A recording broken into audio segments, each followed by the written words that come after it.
what I want to do in the future, I don't want to do it without LaToya. And I don't think, that I can do it without LaToya.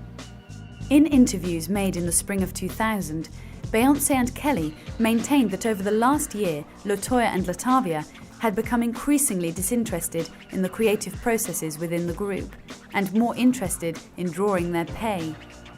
The last straw came when the pair decided to fire Matthew Knowles as the group's manager without first consulting Beyonce and Kelly, though one can imagine the kind of response they would have got.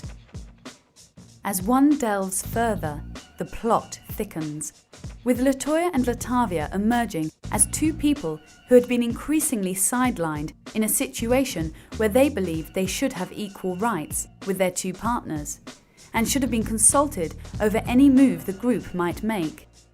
Finally, both parties were in agreement that a lack of communication was as much to blame for the split as anything.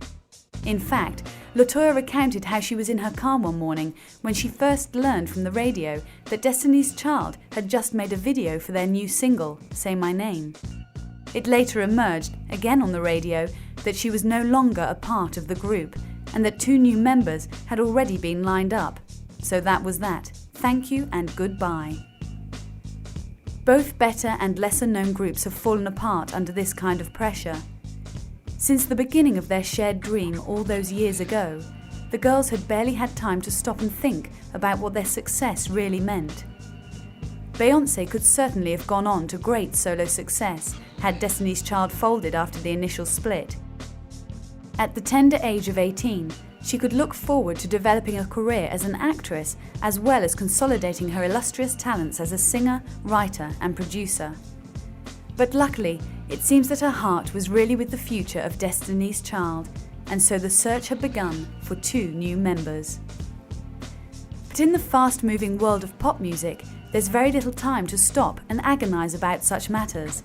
The writing had indeed been on the wall for quite some time, with the group split into two factions, and there had obviously never been any doubt who would win the day if it came to a showdown. Besides, there was work to be done, and Kelly and Beyonce were not going to hang about exploring any remorse or guilt they may have had. If anything, it appeared that having parted from LaToya and Latavia was a relief, as it had cleared the air of the bad feelings and mutual suspicions that had been surrounding them for the past 12 months or so.